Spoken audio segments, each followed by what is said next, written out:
Hello students, welcome to Sources classes. Today we are here to discuss a very important topic of econometrics, and the topic is multicollinearity. As many of you have asked me to have a session on this, so here we are to discuss the important properties of multicollinearity, the consequences of multicollinearity, and of course how to deal with this very harmful problem of any classical linear regression model.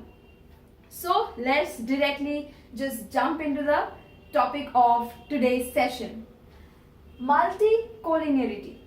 See, this is basically a violation of a CLRM assumption, if you can recall. So let yi equal to alpha plus of beta xi. Let this be equation 1, okay?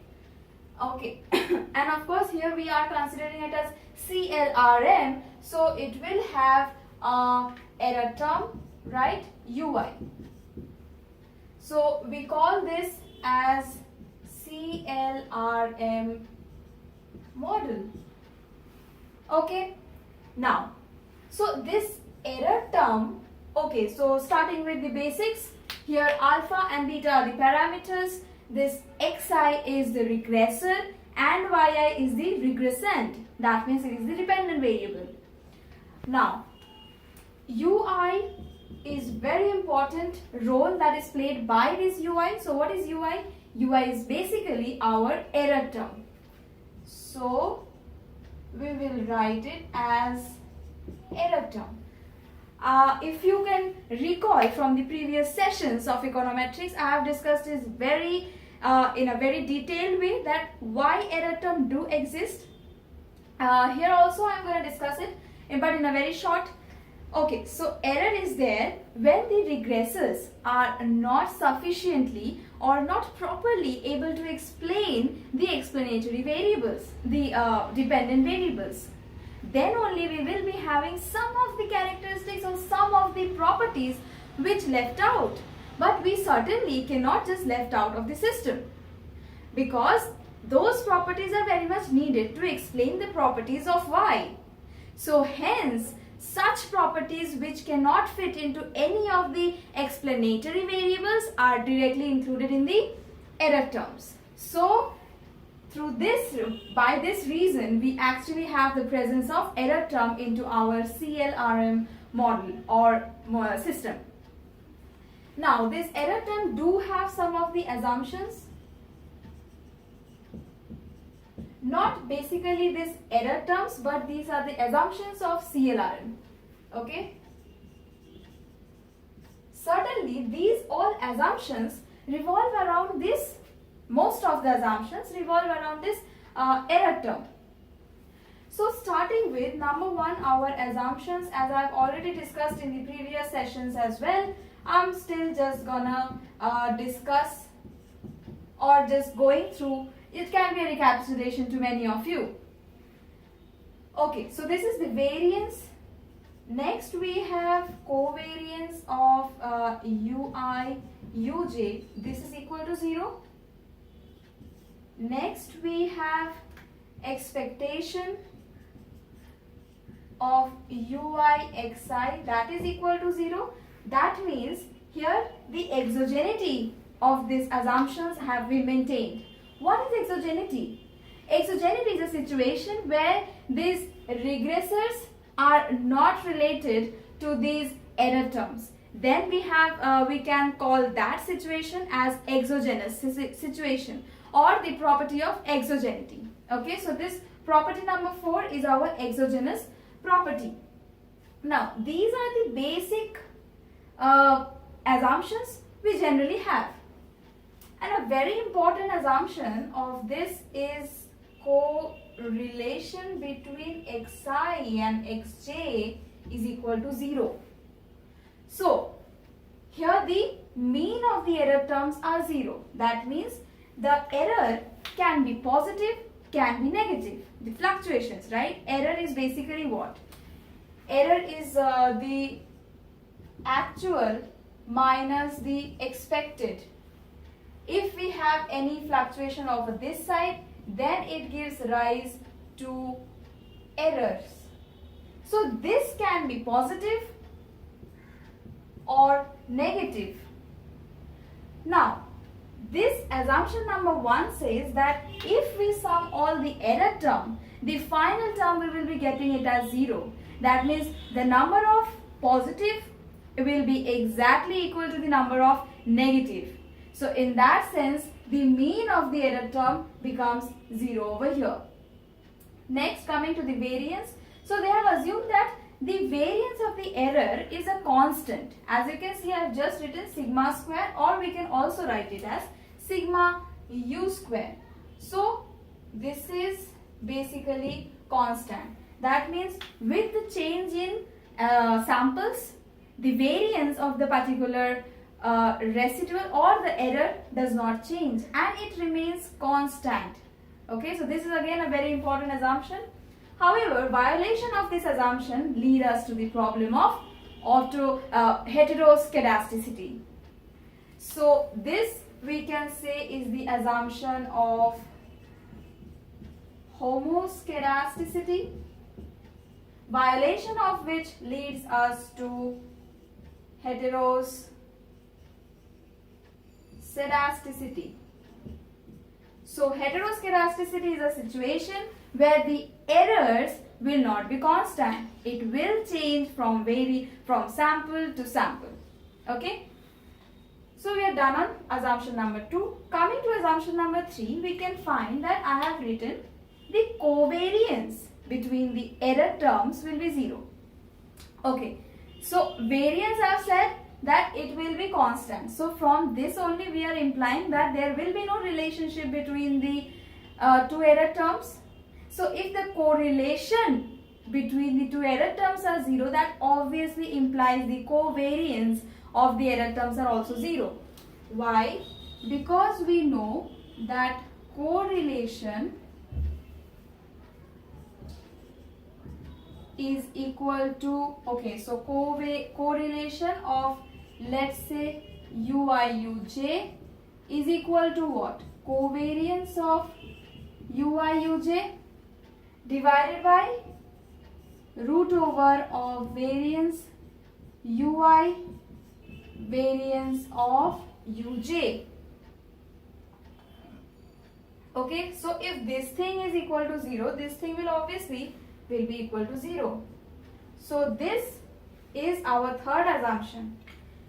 That means we do not have any relationship between the error terms. However, violation of this assumption leads us to the problem of autocorrelation. That's right. So here we have the problem of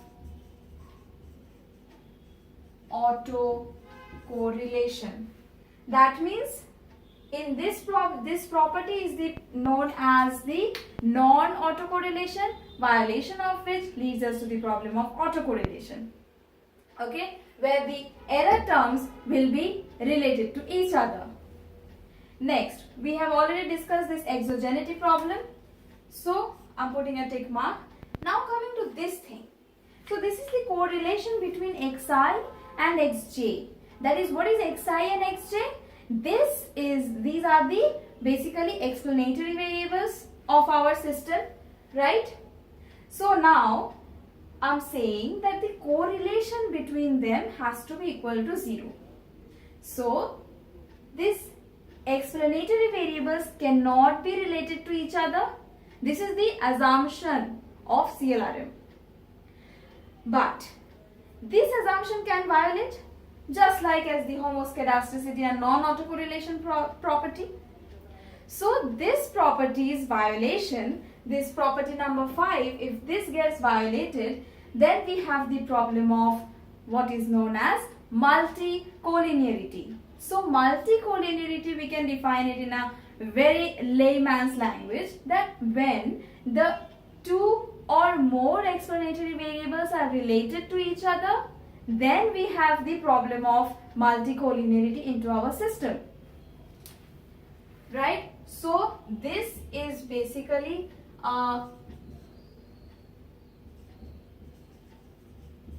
non-multicollinearity property we can write, but the violation of this will lead us to multicollinearity problem. Okay, so multicollinearity is nothing but the situation where two or more explanatory variables will be related to each other. Okay, so this is the basic assumptions from which I have explained to you the multicollinearity, from where it does come into our system. Now moving on to the next part. Okay.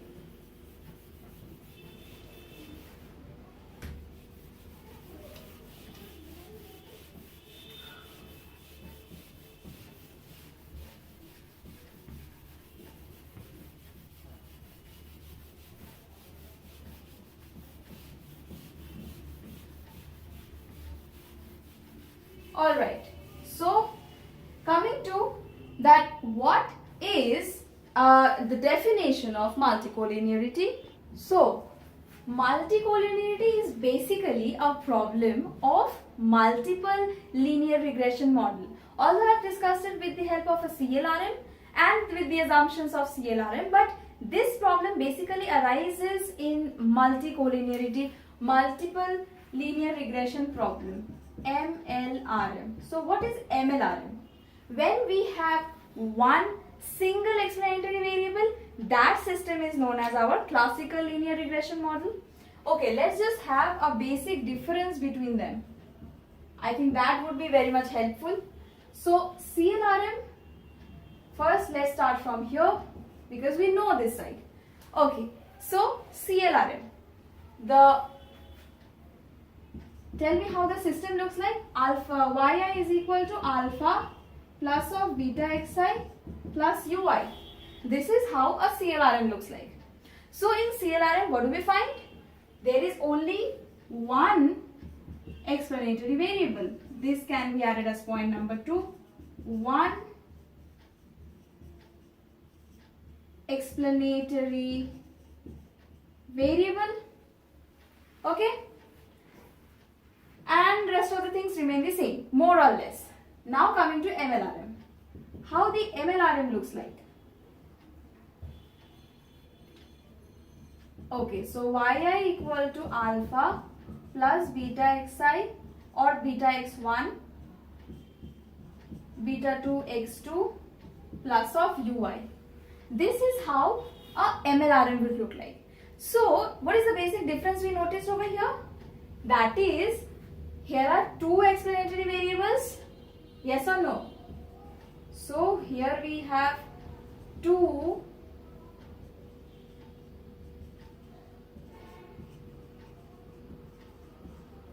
explanatory variables. So when we have the presence of more than one explanatory variable, then that system known as the MLRM. So see, if this x1 and x2 are related to each other, or that means we can say if they are correlated to each other, then we can say that there is a presence of this multicollinearity problem. Okay, so this is basically the definition to start with, and also we can use any of the MLRM system to explain this multicollinearity problem.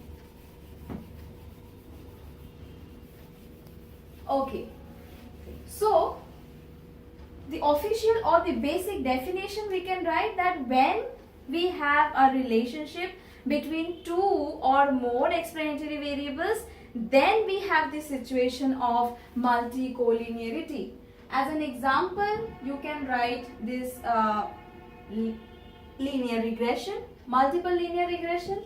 So alpha yi equal to alpha plus of beta 1 x1, beta 2 x2, and it can go on, and at the end we have our error term.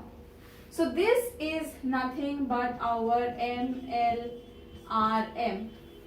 Okay, now suppose this x1 and x2 are perfectly correlated.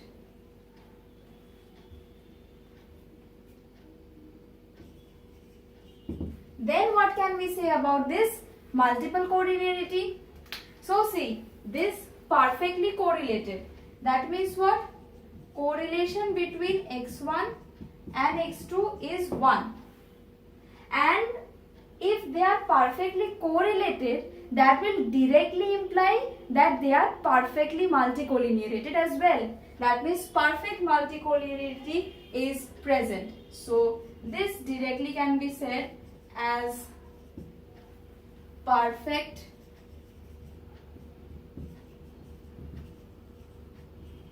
multicollinearity is existing. So if we have multiple perfect correlated, we have perfect multicollinearity as well, right? Okay. Now, so these are the, what are the parameters? Parameters are our alpha, beta 1 and beta 2, and of course there are many more. So these parameters can be estimated with the help of least square. That means we can use the least square estimates, but it is not that we have to use the OLS estimates. What is OLS estimates? Ordinary least square estimates. So here we will not be just sticking to that. However, we can use the least square estimates.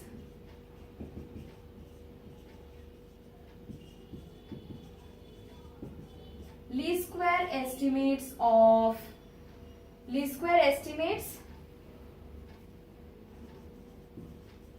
are used to find the value of the parameter. Okay, so this is how we can estimate the parametric value. Okay, so now we are basically discussing the properties of the MLRM with the presence of multicollinearity. Now, so we have this. Next, coming to, what are these x1, x2 and dot dot dot? These are the explanatory variables, or these we can say that these have the predictors. These are the predictors because they have the predictive power in them. So x1, x2 dot dot dot are the predictors of the model,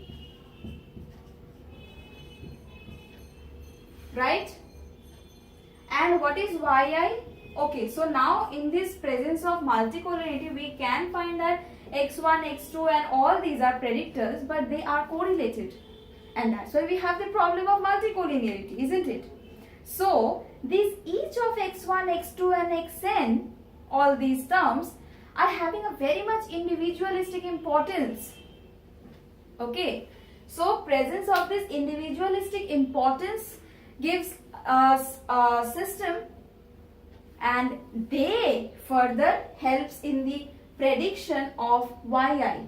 So we can write that yi is the predicted, है ना? yi is the predicted value and xi are the predictors of the model. Okay, now so we can measure the multicollinearity.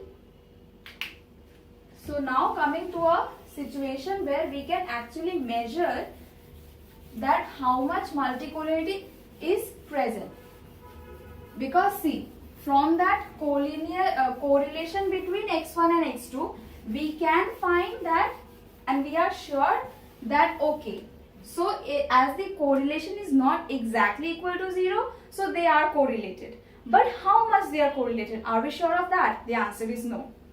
So measurement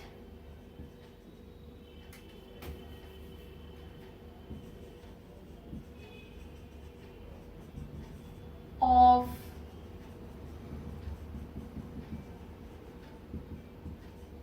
multicollinearity. See, it is basically done by the measure called VIF. So this is variance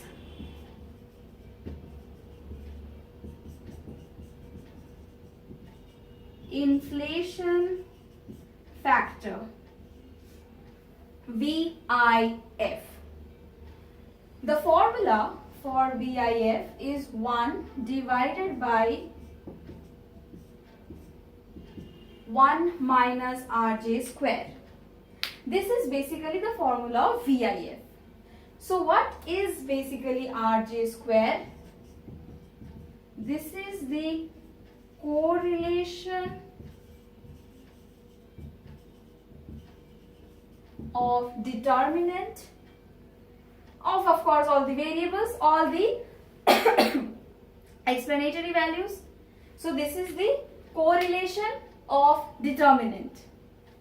Now here is a term known as the tolerance. 1 minus RJ square is the tolerance of the model. So what is tolerance? It is basically the concept, we can describe it as tolerance is a power, as the name suggests, tolerance. So tolerance says that how much collinearity can be maintained such that the variables are not correlated to each other. So based on that, this is how the tolerance and VIF are very much interlinked with each other, and they are inversely proportional, as we can see it from the VIF formula. Now the range between which this tolerance lies is 0.1 to 0.2, and because of this tolerance the VIF lies between 5 to 10. Okay, so this is basically the range between which mostly we will be able to find the VIF to lie, and the much higher the VIF is, we can say that there is a presence of multicollinearity. The lower the value of VIF, the lower is the chance that they are correlated to each other, or they have the problem of multicollinearity. Okay, so from all this discussion till now, what do we can say? That multicollinearity is a degree rather than the characteristics. So this is a very important statement.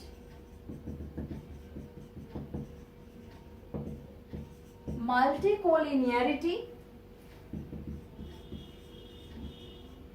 is a degree of the model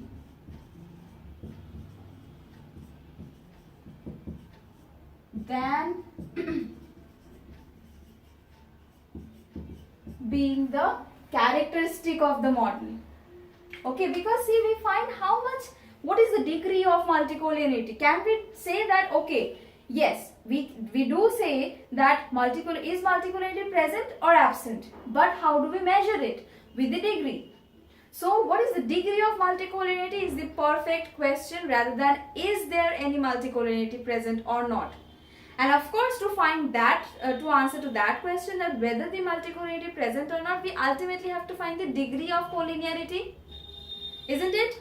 So hence we can write that the multicollinearity is a degree of a model or a system rather than being the characteristics. Okay.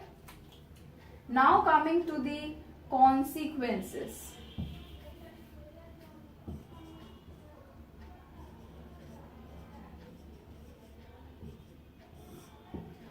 So if multicollinearity is present in our model, then what are its consequences?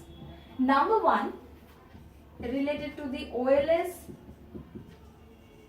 estimates, these become indeterminate. That means we cannot use this OLS estimates, or we cannot use the OLS, as I've just told you a few minutes back, that we cannot use this OLS to estimate the model, as they gives us the indeterminate values of the parameters. Now, why indeterminate? Because see, multicollinearity, that means all the variables are linked up with each other. So we cannot find the presence, we cannot find the value of x1 or what is the, okay, we can take this example, yi equal to alpha beta 1 x1 beta 2 x2 ui. Okay, so this is our model. X1 x2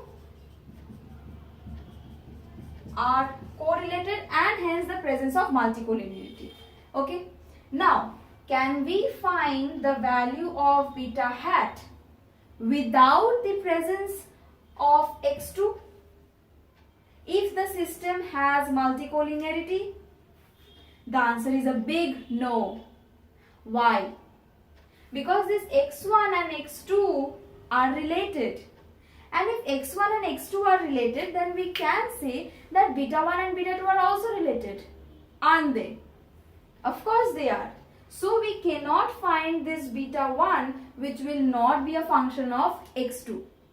That is why, and of course by applying this OLS method, that is why we can say that beta 1, the OLS estimates are indeterminate. Okay. Now coming to the second consequence of multicollinearity, related to the variance and covariance of the model. So this variance and covariance of the model are very high.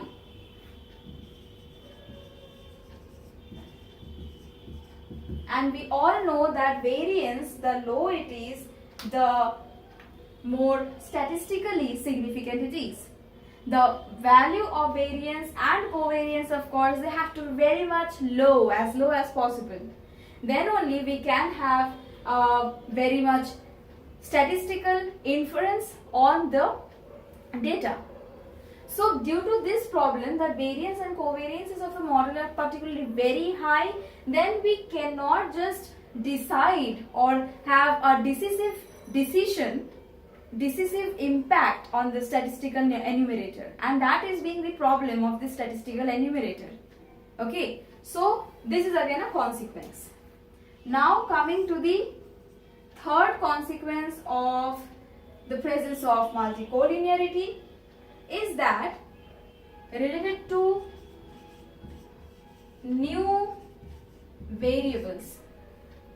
That means if we add a extra variable into the system, okay, if we add a extra variable into the system, then the impact of that new variable will not be having any other effect, because the present variables are already very much important as they are having an interrelationship among them. So how can I just enter or insert a third variable from outside the system in the hope that it will play a very important role? We will be inserting any type of variable into a system once it is important, or once we think that without that variable we cannot just statistically proceed further. But under this multicollinearity we have a different situation altogether. Here the variables x1 and x2, talking about this one,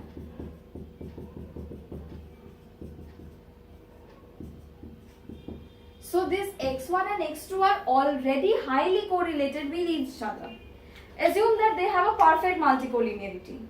So they are highly correlated, right? Now, if they are highly correlated, then introduction of new variable x3 will not have a much important impact on this whole system. Okay, so hence these are the consequences of the presence of multicollinearity. Now finally moving to the last part of today's discussion is that how to solve the problem of multicollinearity.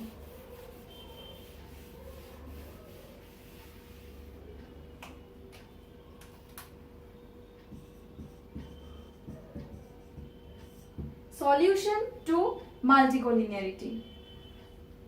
Number 1, a very easy method is to increase the sample size.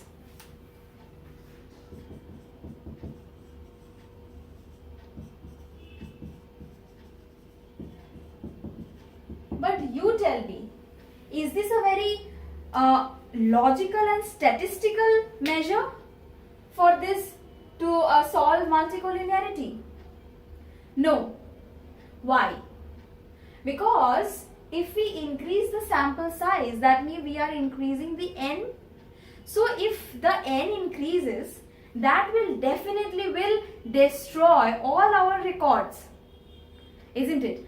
The mean, the variance, covariance, maybe we have found the kurtosis, skewness, this all results will be altogether destroyed.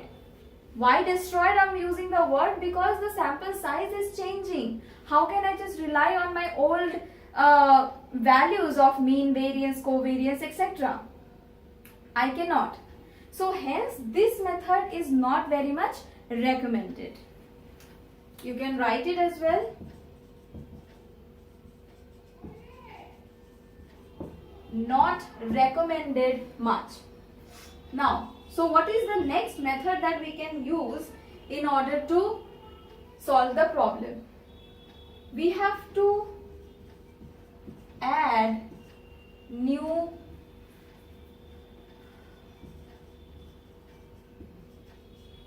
equations to the model. New additions of equations. Okay. So in the consequences, I have just said that introduction of new variables will be having invalid effect. But addition of new equations is highly recommended. Because see, in the new equation, we will be having the same explanatory variables. Of course, the values will be different, but the variables will be similar. In the case of new variables, we have a new variable altogether. How can I just use it in a system where there is already presence of multicollinearity? The answer is it will be very difficult. So this is how we can solve the multicollinearity. Also, we have a third method, and the method is we need to use extraneous information.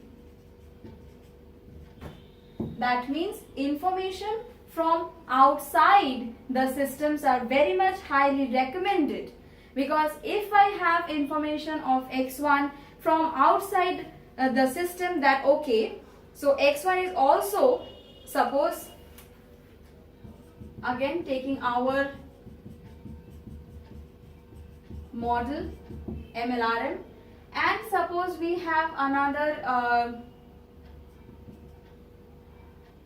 equation as gamma x1, gamma x5, gamma x6 plus of vi. Okay, so we can have these two equations. Now, so x1 and x2 are correlated. Okay.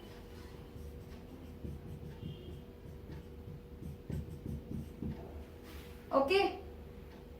Here x1 is also related to x5, x6 and y. Suppose this is y2 and let this be y1. Okay. So this x1 is also explaining another variable y2, even if I am not assuming that x1 is having a correlation with x5 or x6. So this is an extra information that we can gather outside this y1 equation, outside this equation number 1. If I use this equation number 2 for the information on x1, that will give me an extra lift for the final inference. Okay, so this is a basic, and in a very detailed manner we have discussed the multicollinearity with its disadvantages, advantages which is very less, and then finally moving to the solutions and measurement, and of course the consequences. So that's all for this session related to multicollinearity. And if you have any kind of doubt related to this session, please let us know at our official site, where we are always there for you 24/7. Thank you for watching this.